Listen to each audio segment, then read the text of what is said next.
आज की इस वीडियो में हम एंशियंट हिस्ट्री के कंप्लीट नोट्स देखने जा रहे हैं। जितने भी एंशियंट हिस्ट्री से रिलेटेड इंपॉर्टेंट क्वेश्चंस हैं उनको हम यहाँ पे कवर अप करेंगे। और जितने भी एग्ज़ाम के पॉइंट ऑफ व्यूज़ हैं, जितने भी आते रहते हैं एग्ज़ाम में, चाहे वो 2024 में आए हों, 2025 में भविष्य में आने की संभावना हो, 2026, सभी को देखते हुए यहाँ पे बनाया गया। बहुत ही मोस्ट इम्पॉर्टेंट क्वेश्चन है, तो चलिए स्टार्ट करते हैं।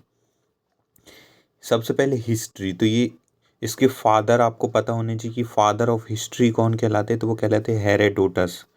Father of history Herodotus, Herodotus, Herodotus. तो चलिए स्टार्ट करते हैं हमारे क्लास एंशियंट।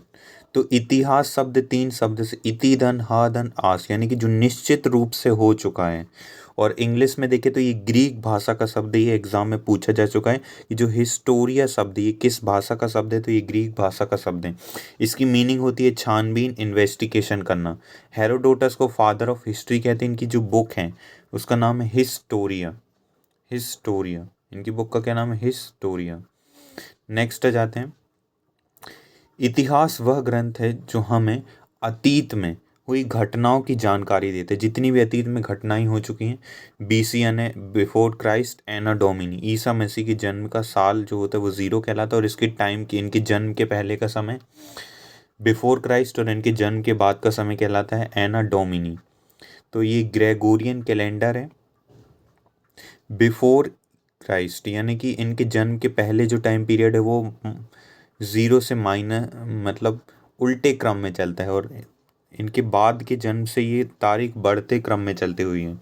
जैसे हम गौतम बुद्ध के जन्म की बात करें तो इनका जन्म हुआ था 563 बीसी और मृत्यु हुई थी 483 बीसी। आप कहोगे ये तो कम है, लेकिन इनके जन्म के पहले हुआ था, ईसा मसीह के जन्म के पहले, इसलिए ऐसे ये घटते क्रम में चलती हैं कि ये तारीख। जैसे महावीर की बात करें तो 540 बीसी और 486 बीसी।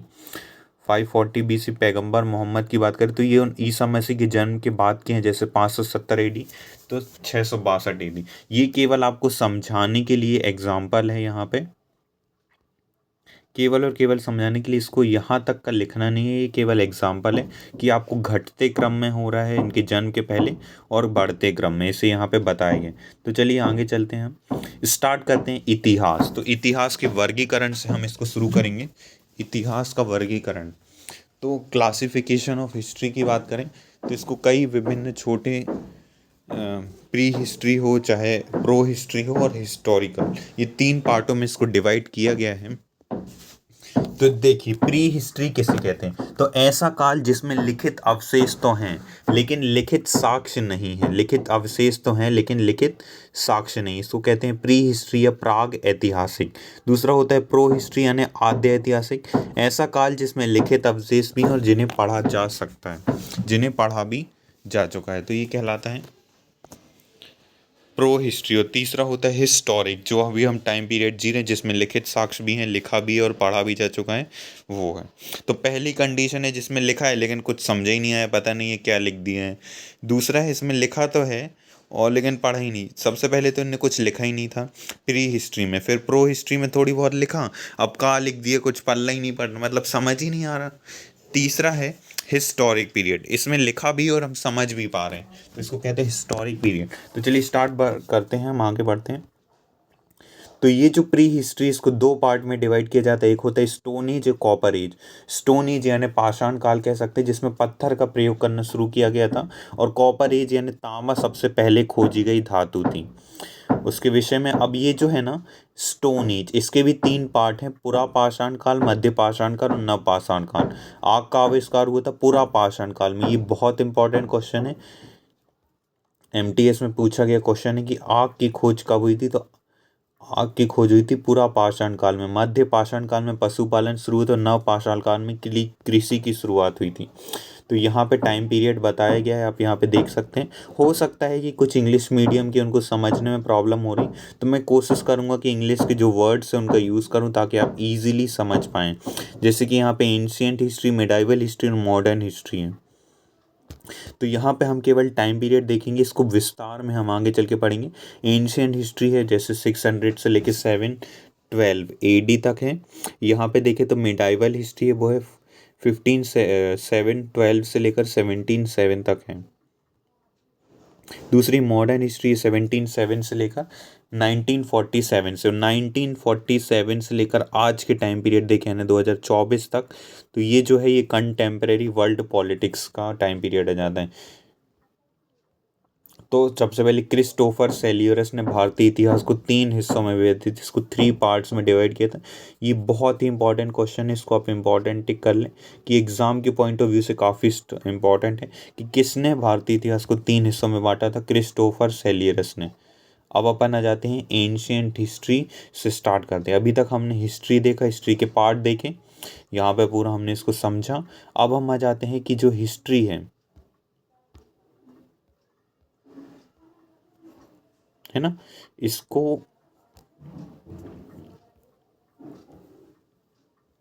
एंशियंट हिस्ट्री स्टार्ट करते हैं, और जो कि हमारा मेन टॉपिक है आज की इस वीडियो का, और इसको हम कोशिश करेंगे कि जल्दी से जल्दी आपका कंप्लीट हो जाए कम से कम टाइम में। चलिए स्टार्ट करते हैं। तो हिस्ट्री, सबसे पहले इतिहास, पुरातत्व के जनक, फादर ऑफ आर्कियोलॉजी कहलाते अलेक्जेंडर कलिंगम, अलेक्जेंडर जॉर्ज कलिंगम। स्टडी ऑफ पैलियंटोलॉजी, यानी जीवाश्मों का अध्ययन क्या कहलाता है, पैलियंटोलॉजी। और फादर ऑफ पैलियंटोलॉजी कहलाते लियोनार्डो दा विंसी। सिक्कों का अध्ययन कहलाता है न्यूमिस्मेटिक्स। अभिलेखों का अध्ययन कहलाता है इपिग्राफी। स्मारक, मूर्ति, ये सब क्या है, सोर्सेस हैं जिससे हमें एंशियंट हिस्ट्री के विषय में जानकारी मिलती है।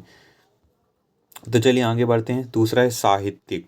तो देखिए, जो साहित्यिक स्रोत की बात करें तो धार्मिक स्रोत हैं जैसे वेद, वेदांग, उपनिषद, पुराण, गैर अर्थशास्त्र, चाणक्य, पंचतंत्र, विष्णुगुप्ता, पद्मावती, विष्णु शर्मा या विष्णुगुप्ता भी कह देते हैं, पंचतंत्र, पद्मावती, मलिक मोहम्मद चायसी, प्रेम वाटिका, रसकांत, बुद्ध चरित्र, सुगोधर, राजत रंजनी, कलहड़, कादम्बरी, हर्षचरित, अष्टाध्यायी पारणी, देवी चंद्रम, विशाखादत्त, महाभाष्य और ये लाघु भास्करम। ये बहुत ही इंपॉर्टेंट है, ये लेटेस्ट क्वेश्चन जो अभी पूछे गए, इनको बाद में मैं ऐड करता रहता हूँ जो जो क्वेश्चन आते जाते हैं। नेक्स्ट आ जाते हैं अष्टाध्यायी पारणी, मिताक्षर विज्ञान, शाहनामा, फिरदौसी, हुमायूंनामा, गुलबदन बेगम, गीत गोविंद, जयदेव, कामसूत्र, वत्सायन, मेघदूत, कालिदास, तारकनाथ, कयंगूर, तयंगूर, फाहयान, फोयूकी, मृच्छकटिकम, शूद्रक, रावणवध, वत्स भट्टी और पंच सिद्धांति का वराह मिहिर। अब देखिए, कालिदास की कुछ किताब की ट्रिक है, ऋषि मेकर MBA, यानी ऋतु संभारम, मेघदूतम, कुमार संभवम, मालविका अग्निमित्रम, विक्रमोर्वशी, अभिज्ञान शकुंतला। मिलिंद पन्नू है वो नागसेन की बुक है। अकबरनामा अबुल फजल की बुक है। आईन अकबरी अबुल फजल, बीजक सबद रमैनी, ये जो है ये अबुल फजल कबीरदास की, बीजक सबद रमैनी किसकी है, कबीरदास की। और ये दोनों जो है वो अकबरनामा, आईन अकबरी, अबुल फजल की। अब ये जो 3 बुक है, श्रृंगार शतक, वैराग शतक, नीति शतक, एक साथ याद रखना है, श्रृंगार शतक, वैराग्य शतक, नीति शतक, ये भरत हरि की किताबें। किसकी हैं, भरत हरि की किताबें हैं। मुद्रा राक्षस, विशाखादत्त, कल्पसूत्र, भद्रबाहु, पृथ्वीराज रासो, नेकचंद्र। विदेशी यात्री, यहाँ पे कुछ और बुक भी जैसे स्वप्न दत्त, भास, नाट्यशास्त्र, भरत मुनि। मोस्ट इंपॉर्टेंट, ये SSC का बहुत ही 2025 में ही बात करें तो ये का आने ही वाला क्वेश्चन है, छपने वाला क्वेश्चन है। ये 2024 के एकदम लास्ट में जो MTS के एग्ज़ाम चल रहे हैं उसमें ये पूछा गया है। विदेशी यात्रा की बात करें तो इब्न बतूता, मोहम्मद बिन तुगलक, इब्न बतूता, मोहम्मद बिन तुगलक, इसकी बुक का नाम है रहला। इब्न बतूता की बुक का क्या नाम है, रहला। ये आपसे कई बार पूछा जा चुका है। मोहम्मद बिन तुगलक, दिल्ली का डायमेकस, मेकअप कौन करता है, बिंदु बिंदु करके क्या करते हैं, मेकअप। डायमेकस, Bindusara, Diana makes. और देखते हैं आगे बुक्स, डायोन, डायन, डायनोकस, अशोक। देखो डायन, जब शोक दुख किससे होता है, जब डायन आ जाए, है ना, तो इसकी तरह हम कुछ याद कर सकते हैं। की यानी चाबी को किस में रखते हैं, जेब में, तो निकोला मेनुकी, क्यों किस में नहीं, Aurangzeb, Niccolao Manucci, Aurangzeb. Megasthenes, Chandragupta Maurya, इसकी बुक का नाम है Indica. Hiuen Tsang, Harshavardhana. Fahien, Chandragupta second, फो यूकी। Hamilton, Farrukhsiyar, Hamilton, Farrukhsiyar. और कुछ है जैसे सर टॉमस रो और कैप्टन हॉकिंस, ये दोनों वो किसकी हैं, जहांगीर की हैं। और आगे देखते हैं, ये थोड़ा छोटा हो सकता है। यहाँ पे हमें मेन जो मुद्दा है वो वेदों को यहाँ पे देखना है, इसलिए डबल पेज आ गए। चलिए यहाँ देखते हैं। तो ज्ञाता वेद के ज्ञाता वेद और उपवेद। तो सबसे पहले जो वेद हैं वो चार वेद हैं, ऋग्वेद, सामवेद, यजुर्वेद, अथर्ववेद। इसके जो ज्ञाता हैं वो कहलाते हैं होत्र। ऋग्वेद के ज्ञाता होत्र, सामवेद के ज्ञाता उद्गाथा, यजुर्वेद के ज्ञाता अथर्वयु, अथर्ववेद के ज्ञाता ब्रह्मा। अब देखिए ऋग्वेद का उपवेद क्या है। ऋग्वेद के उपवेद की बात करें तो ये है आयुर्वेद। सामवेद का है धनुर्वेद, यजुर्वेद का है गंधर्वेद, सामवेद का है गंधर्वेद जो कि कला और संगीत से संबंधित है, यजुर्वेद का है धनुर्वेद, अथर्ववेद का है शिल्पवेद। तो ये एकदम बहुत अच्छे से याद होने चाहिए ये चारों, जैसे कि मेरे को याद है ऋग्वेद, ये सामवेद, यजुर्वेद, अथर्ववेद, होत्र, उद्गाथा, अथर्ववेद और ब्रह्मा। इनके जो ज्ञाता है उन्हें कहा जाता है। चलिए अब आ जाते हैं हम आगे, जो कंटिन्यू कर रहे थे हम। यहाँ पे वही बुक्स के नाम दिए नहीं, तो जो यात्री आए थे विदेशी यात्री उन्हीं को हम कंटिन्यू कर रहे थे। यहाँ पे आ गए सर टॉमस रो, इसके आगे कंटिन्यू करते हैं।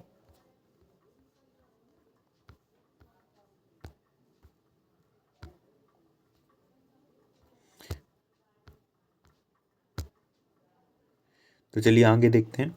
कालिदास की जो बुक का नाम है वो क्या है। कालिदास किसके टाइम पीरियड में आए थे, तो चंद्रगुप्त सेकेंड। चंद्रगुप्त सेकेंड के टाइम पीरियड में कौन आए थे, Kalidasa. Al Biruni, Mahmud Ghaznavi, Marco Polo, कयाल राजा, बड़ा बोस, कृष्ण देव राय। धार्मिक स्रोत हैं तो ये है सबसे प्राचीन धार्मिक ग्रंथ है वेदों के संकलन कर पर महर्षि वेद व्यास।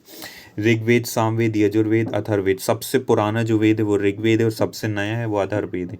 यही पूछा जा चुका है कई बार कि सबसे पुराना वेद कौन सा है, तो वो है ऋग्वेद। इस अब आ जाते हैं ऋग्वेद के बारे में। तो ऋचाओं को क्रमबद्ध ज्ञान और संग्रह जो कहलाता है ये ऋग्वेद में। ऋचाओं मंडल 10 है, 10 28 सूक्त है और 10 4 62 इसमें ऋचाएं हैं। 250 बार इंद्र शब्द का प्रयोग किया गया है और 200 बार अग्नि। कई एग्जाम में यही पूछ लिया जाता है कि इंद्र शब्द का प्रयोग कितनी बार किया गया, तो 250 बार। ऋचाओं को पढ़ने वाले होत्र, जानकारी आर्यों के बारे में प्रारंभिक जानकारी। थर्ड मंडल गायत्री मंत्र सूर्य देव को समर्पित। फोर्थ मंडल है कृषि से संबंधित। गायत्री मंत्र किसने लिखा, तो विश्वामित्र ने लिखा। सेवेंथ मंडल 10 राग युद्ध का। आठवें मंडल को खेल कहा गया। नौवें मंडल को सोमदेव। 10वें मंडल 4 वर्ण ब्राह्मण क्षत्रिय वैश्य शूद्र का वर्णन मिलता है। अगन्य शब्द का प्रयोग गाय के लिए किया जाता है। विष्णु के वामन अवतार का उल्लेख है। उपवेद है यजुर्वेद, अभी हमने डिस्कस किया था। 10 28 सूक्त हैं इसमें। इसमें सबसे पवित्र नदी सरस्वती को कहा गया, जिसको नदीतमा भी कहते हैं।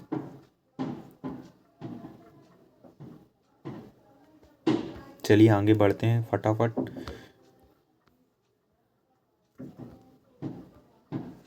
सामवेद की बात करें, सामवेद की बात करें तो सामवेद का शाब्दिक अर्थ होता है गान। गान क्या होता है, गान। गाए जाने वाली ऋचाओं को क्या कहते हैं, सामवेद। भारत में संगीत के जनक 7 स्वर का उल्लेख मिलता है। ऋचाओं को गाने वाले उद्गाथा गंधर्ववेद है। कला और संगीत का वर्णन किस में मिलता है, ये पूछा जाता है तो आपको याद रखना है सामवेद में मिलता है। अधिकतर ऋचाओं को ये अधिकतर ऋचाएं जो सूर्य देव को समर्पित हैं। अगला जो वेद है वो है यजुर्वेद। इससे कम क्वेश्चन आते हैं इसलिए मैंने कम ही कंटेंट यहाँ से मिला है। तो यजुर्वेद की बात करें, मतलब ये जो है ये प्रीवियस ईयर के क्वेश्चन पेपर्स को रीड किया है। प्रीवियस ईयर के क्वेश्चन पेपर को कलेक्ट करके नोट्स को बनाया गया है, काफ़ी मेहनत करके बनाया गया है। तो इनको अच्छे से कर्म कांड का संग्रह है। विधि विधान का वर्णन मिलता है। एकमात्र वेद जिसमें गद्य और पद्य दोनों है। पाठक कहलाते हैं अथर्वयु। उपवेद है धनुर्वेद। अब आ जाते हैं अथर्ववेद, ये काफ़ी इंपॉर्टेंट वेद हो जाता है। इसके रचयिता है अथर्व ऋषि।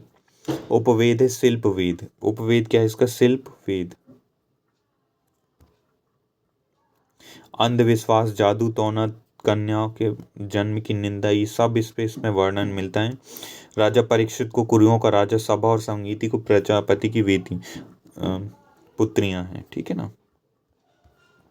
अब देख लो एक सेकंड बस इधर थोड़ा सा ध्यान देखेंगे कि उपनिषद की संख्या कितनी है, 108 है। उपनिषदों की संख्या कितनी है, 108 है। महापुराणों की संख्या है 18। पुराणों की संख्या कितनी है, 18। वेदांग 6। तो वेदांग की बात करें तो वेदांग को सुप्त साहित्य कहते हैं। इसमें 6 वेदांग होते हैं। शिक्षा, कल्प, ज्योतिष, छंद, निरुक्त, व्याकरण। शिक्षा उच्चारण से विधि से संबंधित है। कल्प कर्म कांड से संबंधित है। छंद भाषा विज्ञान से संबंधित है। और व्याकरण शब्दों की उत्पत्ति से संबंधित है। पुराण की बात करें, अब देखिए उपनिषद के बाद जो बहुत इंपॉर्टेंट हो जाता है पुराण। सबसे पहले तो यही क्वेश्चन पूछते हैं इनमें कितनी संख्या है, तो 18। भारतीय ऐतिहासिक और धार्मिक कथाओं का संग्रह है। खोज करता है लोमहर्ष और उग्रश्रवा। भाषा संस्कृत है। रीडर इसके कहलाते हैं, पुराण के पुजारी कहलाते हैं। मत्स्य पुराण सबसे पुराना पुराण है। आंध्र सातवाहन। विष्णु पुराण मौर्य वंश से संबंधित है। वायु पुराण गुप्त वंश से। ब्रह्म पुराण है पुरु वंश से संबंधित। ग्रह स्त्रोत्र, धर्मसूत्र, कल्पसूत्र। 108 व 11 महत्वपूर्ण उपनिषद हैं। देखिए टोटल 108 उपनिषद है, लेकिन इनमें से इम्पोर्टेंट है वो 11 ही। जैसे गुरु के आसपास, जैसे गुरु जी बैठे, उनके पास बैठकर चर्चा करना, उनके आसपास बैठ जाओ और उस पर चर्चा करने से ये उपनिषद का जन्म हुआ है।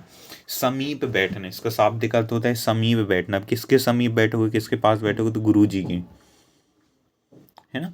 ईशोपनिषद यज्ञवल्क्य व श्वेत का, और सत्यमेव जयते मुंडकोपनिषद मोस्ट मोस्ट इंपॉर्टेंट। ये 5-6 बार आ चुका है, 6 बार रिपीट हुआ है ये क्वेश्चन। बहुत अच्छे से कर लेना एसएससी में, ये बहुत इंपॉर्टेंट है। और बाकी कई एग्जाम के पॉइंट ऑफ व्यू से काफ़ी इंपॉर्टेंट है। सत्यमेव जयते मुंडकोपनिषद। तमसो माँ ज्योतिर्गमय बृहदरण्यक उपनिषद में दिया गया। नचिकेत और यम के बीच संवाद कठोपनिषद। अहम ब्रह्मस्मि बृहदरण्यक उपनिषद। भक्ति शब्द श्वेताश्वर। वसुधैव कुटुंबकम महाउपनिषद में मिलता है, इसको ध्यान रखना विशेष रूप से। गीता का निष्काम कर्म जो दिए गए वो ईसोप उपनिषद में दिए गए। अब देखिए इनके कुछ उप उप ग्रंथ भी हैं, जैसे उप जैसे ऋग्वेद है, यजुर्वेद, सामवेद। इनके कुछ उपवेद भी हैं जिसमें हम पहले ही चर्चा कर चुके हैं। अब इनके ब्राह्मण ग्रंथ देख लेते हैं। तो जैसे ऐतरेय, ब्राह्मण, कौशिकी, ये दोनों ऋग्वेद के उपनिषद, ऋग्वेद जो है उसके ये उपवेद हैं, ठीक है ना। और यही बात करें कि हम यजुर्वेद के, तो शुक्ल यजुर्वेद और कृष्ण यजुर्वेद। सामवेद की पंचविश, अथर्ववेद की गोपद ब्राह्मण। सर्वे भवन्तु सुखिनः सर्वे सन्तु निरामया, किस में दिया हुआ है, कृष्ण यजुर्वेद में दिया हुआ है। मनुस्मृति शब्द का सबसे प्राचीन स्मृति ग्रंथ है मैत्रेयी संहिता। इसमें स्त्री की सबसे गिरी हुई स्थिति, जुआ और शराब के बाद स्त्री को तीसरा दोष यहाँ पे बताया गया। अब स्मारक की बात करें, स्मारक की, तो उत्तर भारत की जो मंदिर शैली होती है, स्मारक यानी क्या होता है, मॉन्यूमेंट्स। तो उत्तर भारत की शैली को नागर शैली कहते हैं। दक्षिण भारत की शैली को द्रविड़। नागर प्लस द्रविड़ हो जाती है बेसर शैली। पंचायत शैली होती है जिसमें 5 एक मुख्य मंदिर होता है, 4 इसके सहायक मंदिर होते हैं। इसकी खोज की थी ब्राह्मी लिपि की जेम्स प्रिंसिप ने। इसको बाएं से दाएं लिखा जाता है। अब खरोष्टी लिपि में दवाई याद रखो, द बाई यानी दाएं से बाएं और लिखा जाता है। अब आ जाते हैं सिंधु घाटी सभ्यता। ये हो सकता है कि आपको थोड़ा सा बोरिंग लगे, हो सकता है आपको, क्योंकि हमारे तो ये चल ही रहा है, इसको करते ही रहते हैं, तो इतना बोरिंग मतलब इंटरेस्टिंग लगता है। लेकिन हो सकता है कि आप इस बैकग्राउंड से ना हो हिस्ट्री के, तो थोड़ा लग सकता है, लेकिन आपको केवल बने रहना है। ये मोस्ट देखिए हर एक लाइन से कहीं ना कहीं क्वेश्चन पूछेगी। ये देखिए हर एक लाइन से, ये देखिए टाइम पीरियड पूछ लिया कभी, तो हम यहाँ पे मोस्ट इम्पॉर्टेंट जो कंटेंट है उसको यहाँ पे हम आपको सामने पेश कर रहे हैं। तो चलिए स्टार्ट करते हैं। सिंधु घाटी सभ्यता, तो ये इसका टाइम पीरियड दो हैं। कई एग्ज़ाम में ये सही मानते, कई एग्ज़ाम में, लेकिन ज़्यादा सही 2400 से लेकर 1750 BC, क्योंकि ये NCERT बुक में भी दिया हुआ है, इसलिए मैं इसे ले रहा हूँ। लगभग 4500 वर्ष पुरानी है सिंधु घाटी सभ्यता के आसपास। इसमें विधि जो होती, कार्बन डेटिंग विधि C14। 1946 में BS लिवी, कार्बन जितना कम वस्तु उतनी प्राचीन, पर वो आद्य ऐतिहासिक भाव चित्रात्मक शैली, सबसे ज़्यादा कांस्य का प्रयोग किया गया था। अब देखिए कुछ क्वेश्चन पूछे, जैसे भारत का आइंस्टीन, नागार्जुन भारत का नेपोलियन, समुद्र को भारत का मैकियावेली, चाणक्य। इसको करना नहीं है एक्स्ट्रा, ये सब आपको कंटेंट में यहाँ मिलेगा ब्लू पेन से लिखो, लेकिन एक जगह इसलिए लिख दिया पेंसिल से ताकि जल्दी याद हो। आपको इस पर नहीं ध्यान देना है पेंसिल वाले में, केवल जो जो अपडेट आते रहते हैं उनको हम साथ में लिखते जाते हैं। जैसे अभी कोई एग्ज़ाम हुआ तो उसको भी यहाँ हम किनारे लिखते जाते हैं, जाके कंप्लीट होता रहे, कुछ भी छूटे ना। तो शहरी सभ्यता थी, ये लोग भूमध्य सागरीय लोग कहलाते थे, द्रविड़ लोग कहलाते थे, सिंधु घाटी, उत्तर में मान, दक्षिणाम नदी किनारे, दक्षिण में दहिमाबाद गोदावरी, पूर्व में आलमगीरपुर, हिंडन नदी के किनारे, सत कानगेडोर, दास का नदी के किनारे। नगरों की बात करें तो यहाँ पे मोहनजोदाड़ो था, गढ़ वाली, राखी गढ़ी, धौलावीरा, हड़प्पा और कालीबंगा, ये कुछ प्रमुख नदी थे। आपको एग्जाम में क्वेश्चन आया था कि नगरों को 4 भागों में विभाजित किया गया था, तो वो था धौलावीरा। एक क्वेश्चन और आया था कि सिंधु घाटी सभ्यता का सबसे बड़ा स्थल है, तो वो मोहनजोदड़ो। एक एक क्वेश्चन ये भी है था, भारत में सबसे बड़ा स्थल कौन सा है, तो राखी गढ़ी। ये कुछ क्वेश्चंस थे जो आपके एग्जाम में आए थे। तो हड़प्पा सभ्यता को 1921 में दयाराम साहनी ने मोहनजोदाड़ो, राखालदास बनर्जी, कालीबंगा, थापर लाल घोष कालीबंगा ने इसकी खोज की थी। रायपुर रंगनाथ राव मादर नदी के किनारे। रोपड़ जो है वो यज्ञदत्त शर्मा ने सतलुज नदी के किनारे। चनहुदड़ो, गोपाल मजुमदार। ऐसे ही कुछ स्थान ही उतने इंपॉर्टेंट नहीं, स्टार्टिंग के कुछ थे जो मोस्ट इंपॉर्टेंट थे। अब आ जाते हड़प्पा के प्रमुख स्थल। तो बात करें हड़प्पा की, तो इसमें सबसे बड़ी इमारत है वो कहाँ मिली हुई, हड़प्पा में मिली। उर्वरता देवी की गर्भ से उगते हुए पौधे बताए गए यहाँ पे। मोहनजोदाड़ो की बात करें तो ये 1922 में इसके डायरेक्टर थे आशुतोष गोवरीकर। एक फिल्म बनाई गई थी मोहनजोदाड़ो, तो उससे भी क्वेश्चन आए हैं, इसलिए यहाँ पे मैंने लिख दिया है।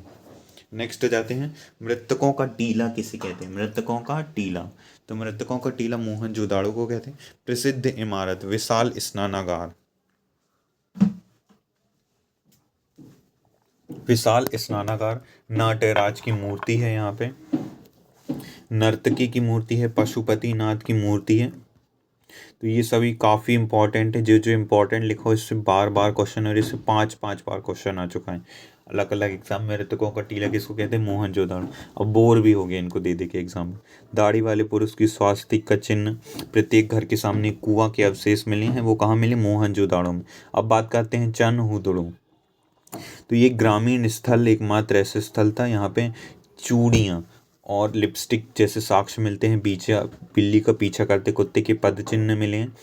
गोवा लोथल नदी के किनारे है ये गोवा बंदरगाह, व्यापार के लिए सिंधु घाटी सभ्यता की व्यापारिक राजधानी थी, माप तोल की इकाई थी। सिंधु घाटी सभ्यता का मैनचेस्टर कहते थे इसको, क्या कहते थे, मैनचेस्टर। सिंधु घाटी सभ्यता की प्रशासनिक राजधानी हड़प्पा और मोहनजोदाड़ो मुख्य द्वार था। बात करें धौलावीरा, तो इससे भी कई बार घूमते फिरते कई बार आ जाते हैं गलती से क्वेश्चन। तो धौलावीरा कहाँ पे है, सबसे पहले गुजरात में। एक बार ये भी पूछा था कि कालीबंगा कहाँ पे है, तो जो कालीबंगा है वो राजस्थान में, इसको भी याद रखना। 2021 में यूनेस्को में शामिल किया गया था।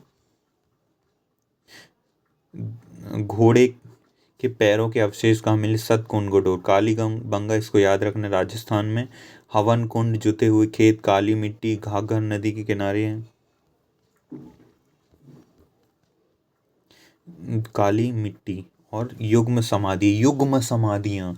तो ये युग्म समाधियाँ कई एक इससे बहुत भयंकर क्वेश्चन बना था कि जो सती प्रथा के साक्ष्य हैं वो हड़प्पा के किस स्थल में मिलते हैं, तो वो है कालीबंगा, युग्म समाधियाँ।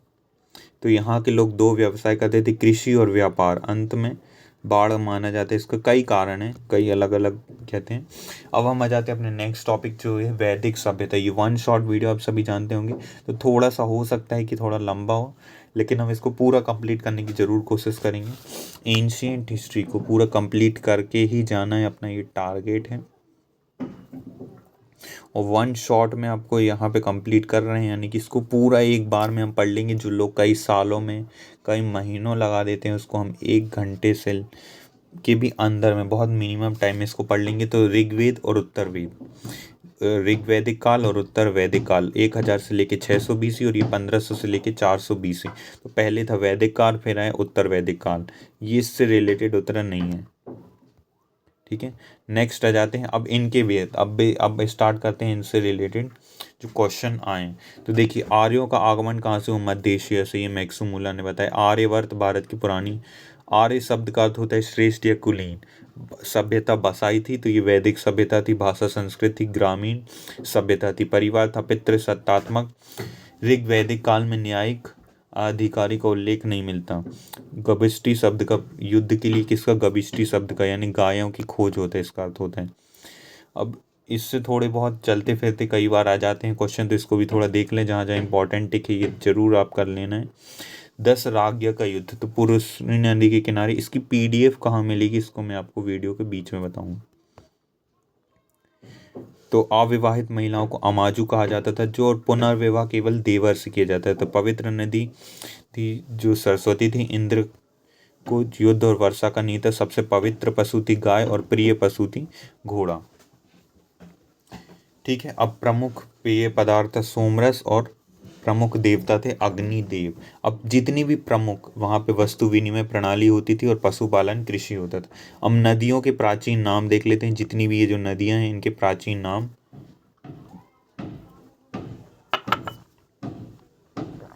झेलम विशस्ता, जिसने झेला है उसी पे, जिस पे बीता है उसी ने झेला है।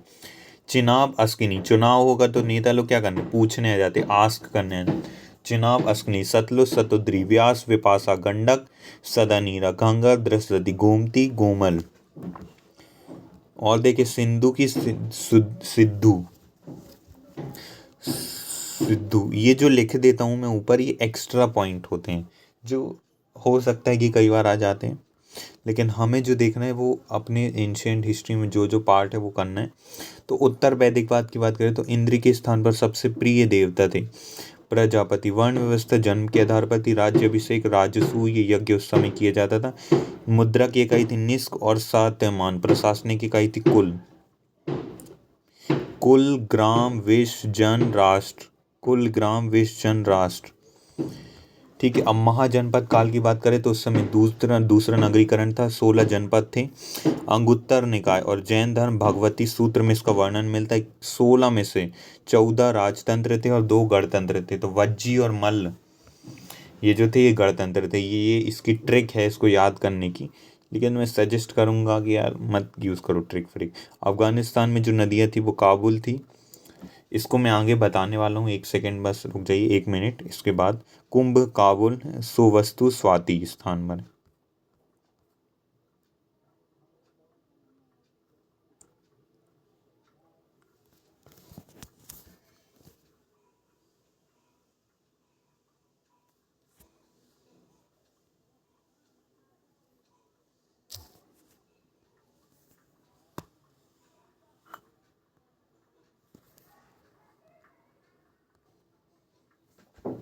सॉरी, बीच में टेक्निकल इशू के कारण हमें थोड़ा देर के लिए 1-2 सेकेंड चेंज करने में टाइम लग गया। तो चलिए जाते हैं अपने टॉपिक पे। अंग की चंपा, मल्ल की कुशावती, अवंती की उज्जैनी, मगध की गिरी, ब्रजराजगीर, कम्बोज की हाटक। तो ये जो कैपिटल बताई गई हैं यहाँ पे कि अलग अलग, कौशल की श्रावस्ती, असमक, पोटली, मत्स्य, विराटनगर, गांधार, तक्षशिला, वज्जी, वैशाली, विधे, मिथिलापुर, सुरसेन, मथुरा, कुरु, इंद्रप्रस्थ, चेदी, शक्तिमती, वत्स, कौसंबी, पांचाल, अहिछत्र, काम्पिल्य, काशी, वाराणसी। यहाँ पे जो इम्पोर्टेंट है सबको यहाँ पे बताया गया। अब आ जाते हैं बौद्ध धर्म में। ये एग्जाम के पॉइंट ऑफ व्यू से काफ़ी इंपॉर्टेंट है। देखिए पहले टाइम में कुछ ऐसे क्वेश्चन पूछते थे कि इसका संस्थापक कौन है।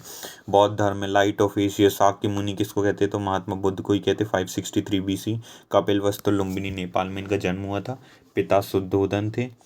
माता महामाया कैविल वंश की थी। पत्नी यशोधरा, पुत्र राहुल, मौसी प्रजापति गौतमी, बचपन का नाम सिद्धांत, सारथी चन्ना।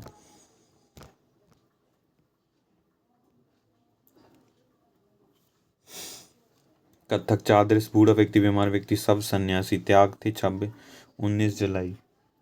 अभिनिष्क्रम, आमोना नदी के किनारे सन्यासी थे।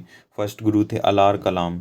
शून्य का ज्ञान प्राप्त किए थे इन्हें अलार कलाम से। एक और गुरु थे रुद्र कराम, से योग की शिक्षा ली थी। तपस्या ने 6 वर्ष पीपल वृक्ष के नीचे निरंजना नदी किनारे, वैशाल पूर्णिमा के दिन इनको महाज्ञान की प्राप्ति हो गई थी।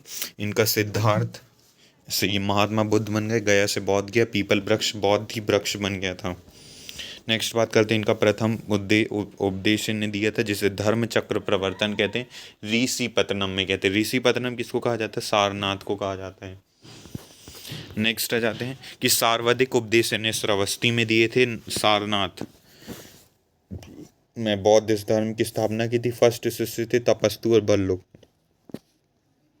फर्स्ट महिला शिष्य थी प्रजापति गौतमी। प्रसिद्ध शिष्य थे आनंद उपाली।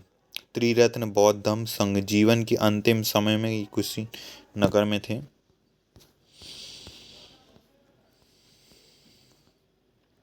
ये बौद्ध संगीतियाँ दी गई हैं, यदि राइटिंग समझने में कोई इशू है तो यहाँ से आप ये देख सकते हैं।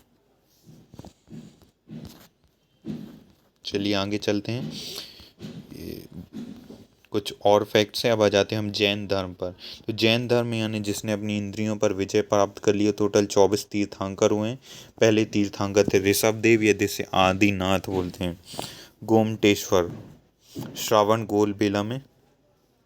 22वें तीर्थंकर थे अरिष्टनोमी, 23वें तीर्थंकर थे पार्श्वनाथ, निर्वाण समेत शिकल, सत्य अहिंसा, असत्य अपरिग्रहण, ब्रह्मचर्य।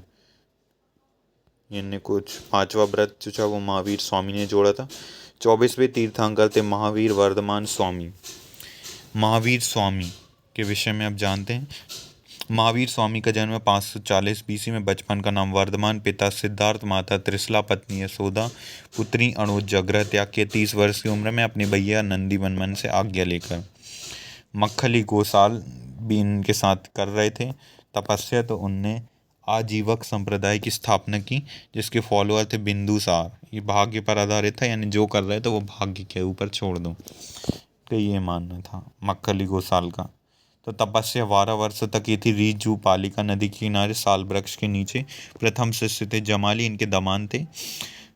महिला शिष्य थी चंजना, उन्होंने प्राकृतिक भाषा में उपदेश दिए थे। 5वां व्रत जो ब्रह्मचर्य था वो इन्होंने जोड़ा था। त्रिरत्न जो थे ज्ञान, दर्शन, आचरण, वो इन्हीं ने जोड़ा था। कपिल वस्तु, ये जहाँ पे संगीतियाँ हुई थी, यहाँ पे आप देख पा रहे होंगे, इनको यहाँ लिख दिया गया यदि राइटिंग ना समझ तो ये है। अब हम आ जाते हैं इस्लाम धर्म। देखिए मॉडर्न हिस्ट्री का पार्ट है, लेकिन फिर भी मैं यहाँ बता दे रहा हूँ क्योंकि अभी तक हमने जैन धर्म, बौद्ध धर्म पढ़ लिया है, तो थोड़ा सा इस्लाम धर्म 2 मिनट देख लेते हैं। 2 मिनट में कुछ नहीं जाएगा, क्योंकि अपन को इसको कवर अप करना ही है आगे चल के, तो क्यों ना अभी कर लिया जाए। तो इस्लाम धर्म के संस्थापक पैगंबर मोहम्मद, जन्म 570 AD। त्यौहार ईद मिलादुन्नबी मनाते हैं। क्या मनाते हैं? ईद मिलादुन्नबी। पिता अब्दुल्ला, माता अमीना, चाचा अबू तालिब, पत्नी खतीजा, पुत्री कातिमा, दमान थे अली, दमदम अली। देखिए दमदम अली। 610 में हीरा गुफा, देवदूत जिब्रियाल थे, वहाँ से इनको बुक मिली कुरान, है ना। 24 सितंबर 622 में मक्का से मदीना यात्रा कर रहे थे। हिजरी कैलेंडर मुहर्रम 9वां महीना कहलाता है। हिजरी कैलेंडर का पहला महीना मुहर्रम, 9वां महीना रमजान। इनकी मृत्यु हुई थी